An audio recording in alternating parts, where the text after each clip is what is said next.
El ingenioso hidalgo Don Quijote de la Mancha. Capítulo 3, segunda parte. Del ridículo razonamiento que pasó entre Don Quijote, Sancho Panza y el bachiller Sansón Carrasco.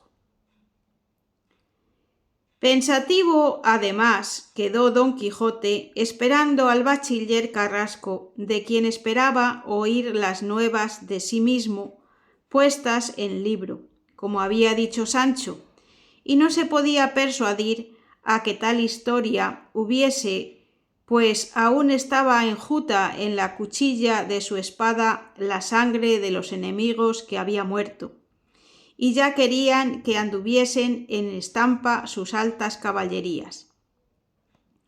Con todo eso imaginó que algún sabio, o ya amigo o enemigo, por arte de encantamento, las habría dado a la estampa, si amigo, para agradecérselas y levantarlas sobre las más señaladas de caballero andante, si enemigo, para aniquilarlas y ponerlas debajo de las más viles que de algún vil escudero se hubiesen escrito, puesto, decía entre sí, que nunca hazañas de escudero se escribieron, y cuando fuese verdad que la tal historia hubiese siendo de caballero andante, por fuerza había de ser grandilocua, alta, insigne, magnífica y verdadera.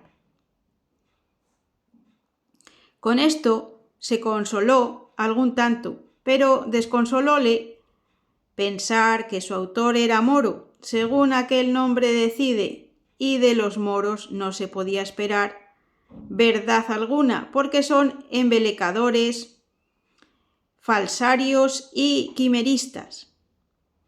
Temíase no hubiese tratado sus amores con alguna indecencia que redundase en menoscabo y perjuicio de la honestidad de su señora Dulcinea del Toboso. Deseaba que hubiese declarado su fidelidad y el decoro que siempre le había guardado, menospreciando reinas, emperatrices y doncellas de todas las cualidades, teniendo a raya los ímpetus de los naturales movimientos y así envuelto y revuelto en estas y otras muchas imaginaciones, le hallaron Sancho y Carrasco, a quien Don Quijote recibió con mucha cortesía.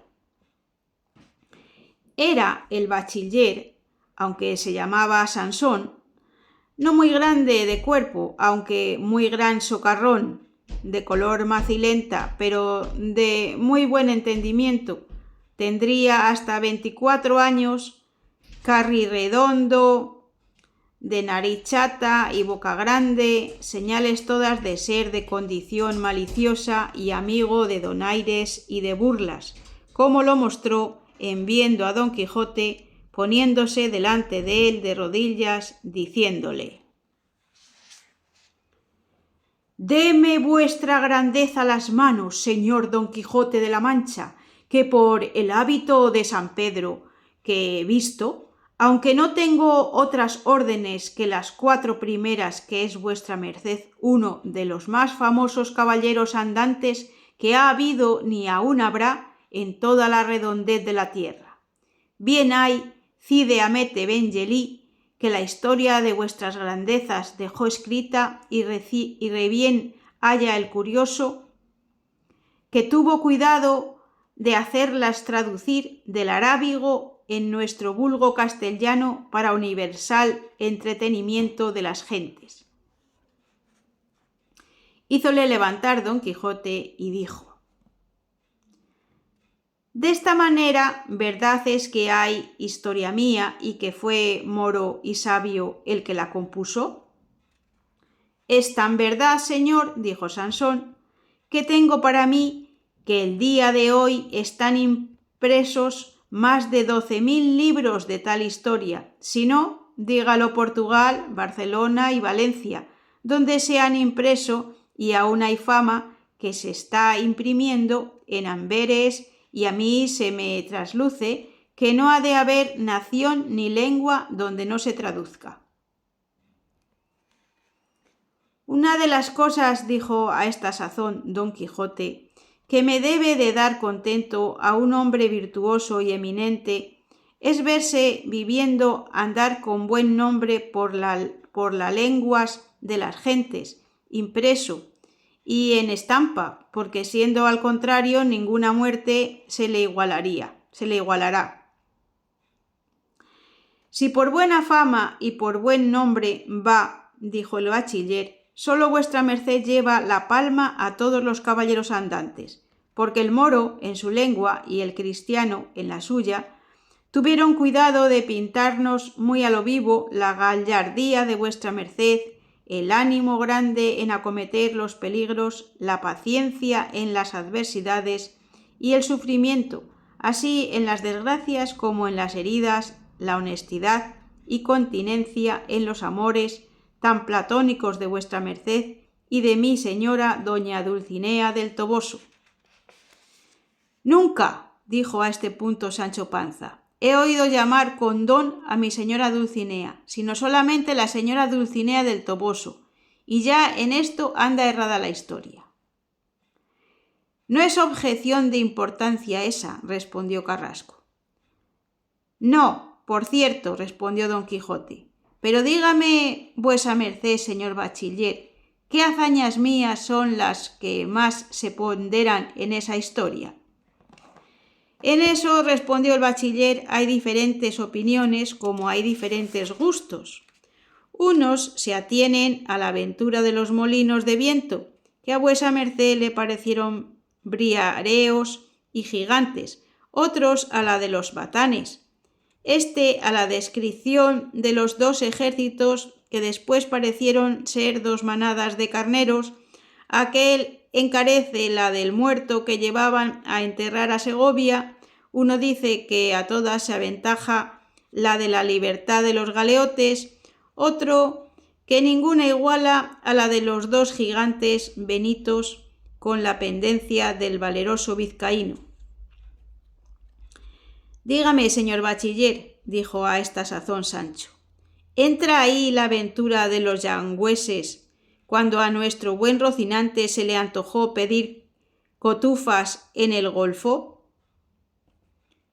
No se le quedó nada, respondió Sansón, el sabio en el tintero. Todo lo dice y todo lo apunta, hasta lo de las cabriolas que el buen Sancho hizo en la manta. En la manta no hice yo cabriolas, respondió Sancho. En el aire sí, y aún más de las que yo quisiera.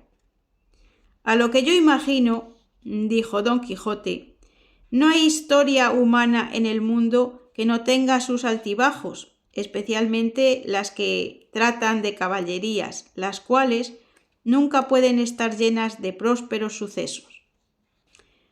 Con todo eso, respondió el bachiller, dicen algunos que han leído la historia que se holgarán se les hubiera olvidado a los autores de ella alguno de los infinitos palos que en diferentes encuentros dieron al señor Don Quijote.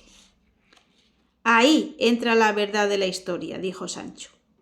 También pudieran callarlos por equidad, dijo Don Quijote. Por las acciones que ni mudan ni alteran la verdad de la historia, no hay para qué escribirlas, si han de redundar en menosprecio del señor de la historia, a fe que no fue tan piadoso Eneas como Virgilio le pinta, ni tan prudente Ulises como le describe Homero. Así es, replicó Sansón, pero uno es escribir como poeta y otro como historiador. El poeta puede contar o cantar las cosas, no como fueron, sino como debían ser, y el historiador las ha de escribir no como debían ser, sino como fueron, sin añadir ni quitar a la verdad cosa alguna. Pues, si es que se anda a decir verdades ese señor moro, dijo Sancho, a buen seguro que entre los palos de mi señor se hallen los míos, porque nunca a su merced le tomaron la medida de las espaldas que no me la tomasen a mí de todo el cuerpo, Pero no hay de qué maravillarse, pues como dice el mesmo señor mío, del dolor de la cabeza han de participar los miembros. Socarrón soy, Sancho, respondió don Quijote. A fe que no os falta memoria cuando vos queréis tenerla. Cuando yo quisiere olvidarme de los garrotazos que me han dado, dijo Sancho, no lo consintieran los cardenales, que aún se están frescos en las costillas. Callad, Sancho, dijo don Quijote, y no interrumpáis al señor bachiller, a quien suplico pase adelante en decirme lo que se dice de mí en la referida historia. Y de mí, dijo Sancho, que también dicen que soy yo uno de los principales personajes de ella. Personajes, que no personajes, Sancho amigo, dijo reprochándole Sansón. ¿Otro reprochador de voquibles tenemos? Dijo Sancho. Pues ándese a eso y no acabaremos en toda la vida. Mala me la dé Dios, Sancho, respondió el bachiller, si no sois vos la segunda persona de la historia, y que hay tal que precia más oíros hablar a vos que al más pintado de toda ella, puesto que también hay quien diga que anduvisteis demasiadamente de crédulo en creer que podía ser verdad el gobierno de aquella ínsula ofrecida por el señor Don Quijote que está presente. Aún hay sol en las bardas, dijo Don Quijote, y mientras más fuere entrando en edad Sancho, con la experiencia que dan los años, estará más idóneo y más hábil para ser gobernador que no está agora. Por Dios, señor, dijo Sancho, la isla que yo no gobernase con los años que tengo, no la gobernaré con los años de Matusalén. El daño está en que la dicha ínsula se entretiene no sé dónde, y no en faltarme a mí el caletre para gobernarla. Encomendadlo a Dios, Sancho, dijo Don Quijote, que todo se hará bien, y quizá mejor de lo que vos pensáis, que no se mueve la hoja en el árbol sin la voluntad de Dios. Así es verdad, dijo Sansón, que si Dios quiere no le faltarán a Sancho 1000 islas que gobernar cuanto más una. Gobernadores he visto por ahí, dijo Sancho, que a mi parecer no llegan a la suela de mi zapato, y con todo eso les llaman señoría y se sirven con plata. Esos no son gobernadores de ínsulas, replicó Sansón, sino de otros gobiernos más manuales, que los que gobiernan ínsulas por lo menos han de saber gramática. Con la grama bien me avendría yo, dijo Sancho, pero con la tica ni me tiro ni me pago, porque no la entiendo, pero dejando esto del gobierno en las manos de Dios, que me eche a las partes donde más de mí se sirva, digo, señor bachiller Sansón Carrasco, que infinitamente me ha dado gusto que el autor de la historia haya hablado de mí de manera que no enfadan las cosas que de mí se cuentan, que a fe de buen escudero, que si hubiera dicho de mí cosas que no fueran muy de cristiano viejo, como soy, que no os habían de oír los sordos. Que nos habían de oír los sordos. Eso fuera hacer milagros, respondió Sansón. ¿Milagros o no milagros?, dijo Sancho. Cada uno mire cómo habla o cómo escribe de las personas, y no ponga a trochemoche lo primero que le viene al magín. Una de las tachas que ponen a la tal historia, dijo el bachiller, es que su autor puso en ella una novela intitulada El curioso impertinente, no por mala ni por mal razonada, sino por no ser de aquel lugar, ni tiene que ver con la historia de su merced el señor Don Quijote. Yo apostaré, replicó Sancho, que ha mezclado el y de perro berzas con capachos. Ahora digo, dijo Don Quijote, que no ha sido sabidor el autor de mi historia, sino algún ignorante hablador que a tiento y sin algún discurso se puso a escribirla, salga lo que saliere, como decía Orbaneja, el pintor de Úbeda, al cual preguntándole qué pintaba respondió: lo que saliere. Tal vez pintaba un gallo, de tal suerte y tan mal parecido que era menester que con letras góticas escribiese junto a él: este es gallo. Y así debe de ser de mi historia, que tendrá necesidad de comento para entenderla. Eso no, respondió Sansón, porque es tan clara que no hay cosa que dificultar en ella. Los niños la manosean, los mozos la leen, los hombres la entienden y los viejos la celebran. Y finalmente es tan trillada y tan leída y tan sabida de todo género de gentes que apenas han visto algún rocín flaco cuando dicen: ¡ahí va, Rocinante! Y los que más se han dado a su lectura son los pajes. No hay antecámara de señor donde no se halle un Don Quijote.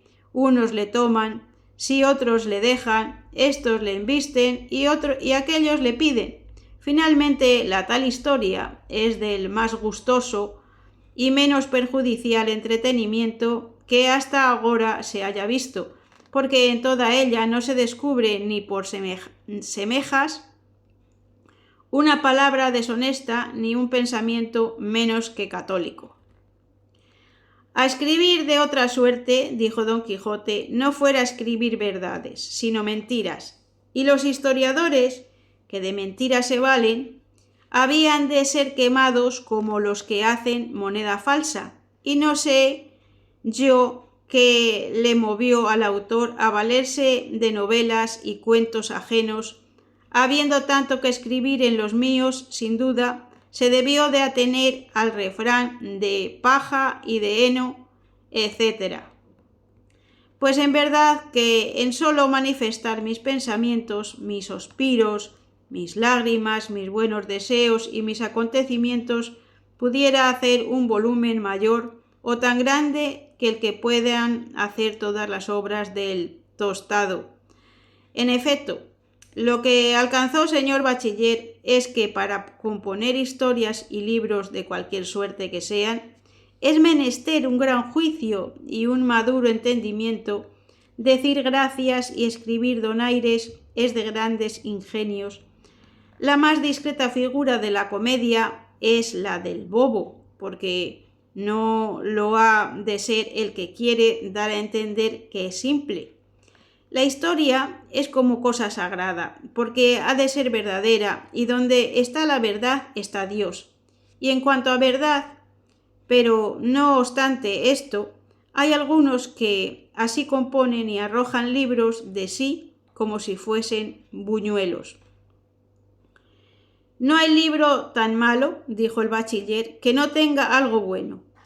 No hay duda en eso, replicó Don Quijote, pero muchas veces acontece que los que tenían meritamente granjeada y alcanzada gran fama por sus escritos, en dándoles a la estampa, la perdieron del todo o la menoscabaron en algo.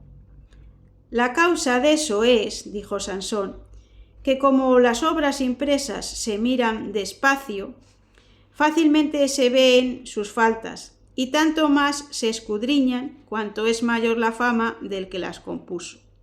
Los hombres famosos por sus ingenios, los grandes poetas, los ilustres historiadores, siempre o las más veces son envidiados de aquellos que tienen por gusto y por particular entretenimiento juzgar los escritos ajenos, sin haber dado algunos propios a la luz del mundo. Eso no es de maravillar, dijo Don Quijote, porque muchos teólogos hay que no son buenos para el púlpito y son buenísimos para conocer las faltas o sobras de los que predican. Todo eso es así, señor Don Quijote, dijo Carrasco, pero quisiera yo que los tales censuradores fueran más misericordiosos y menos escrupulosos, sin atenerse a los átomos del sol clarísimo de la obra, de que murmuran que si aliquando bonus dormitat Homerus, consideren lo mucho que estuvo despierto por dar la luz de su obra con la menos sombra que pudiese, y quizá podría ser que lo que a ellos les parece mal fuesen lunares que a las veces acrecientan la hermosura del rostro que los tiene, y así digo que es grandísimo el riesgo a que se pone el que imprime un libro, siendo de toda imposibilidad imposible componerle tal que satisfaga y contente a todos los que le leyeren. El que de mí trata, dijo Don Quijote, a pocos habrá contentado. Antes es al revés, que como stultorum infinitus est numerus, infinitos son los que han gustado de la tal historia, y algunos han puesto falta y dolo en la memoria del autor, pues se le olvida de contar quién fue el ladrón que hurtó el rucio a Sancho, que allí no se declara, y solo se infiere de lo escrito que se le hurtaron, y de allí a poco le vemos a caballo sobre el mismo jumento, sin haber parecido. También dicen que se le olvidó poner lo que Sancho hizo de aquellos 100 escudos que halló en la maleta en Sierra Morena, que nunca más los nombra, y hay muchos que desean saber qué hizo de ellos, o en qué los gastó, que es uno de los puntos sustanciales que faltan en la obra. Sancho respondió: yo, señor Sansón, no estoy ahora para ponerme en cuentas ni cuentos, que me ha tomado un desmayo de estómago, que si no le reparo con 2 tragos de lo añejo, me pondrá en la espina de Santa Lucía. En casa lo tengo, mi oíslo me aguarda. En acabando de comer daré la vuelta y satisfaré a vuestra merced y a todo el mundo de lo que preguntar quisieren, así de la pérdida del jumento como del gasto de los 100 escudos. Y sin esperar respuesta ni decir otra palabra, se fue a su casa. Don Quijote pidió y rogó al bachiller se quedase a hacer penitencia con él. Tuvo el bachiller el envite, quedóse, añadióse al ordinario un par de pichones, tratóse en la mesa de caballerías, siguióle el humor carrasco, acabóse el banquete, durmieron la siesta, volvió Sancho y renovóse la plática pasada. Y aquí termina el capítulo 3 de la segunda parte.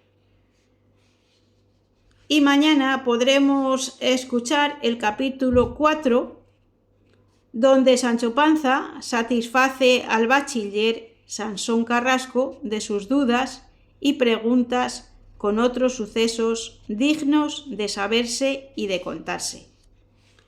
Muchas gracias si has llegado hasta aquí. Te voy a pedir que me regales un like si te ha gustado este audio vídeo y que lo compartas. Si no estás suscrito a mi canal y quieres continuar con estas escuchas de este maravilloso libro de Cervantes, para mí el mejor que se ha escrito en la historia, puedes suscribirte a mi canal.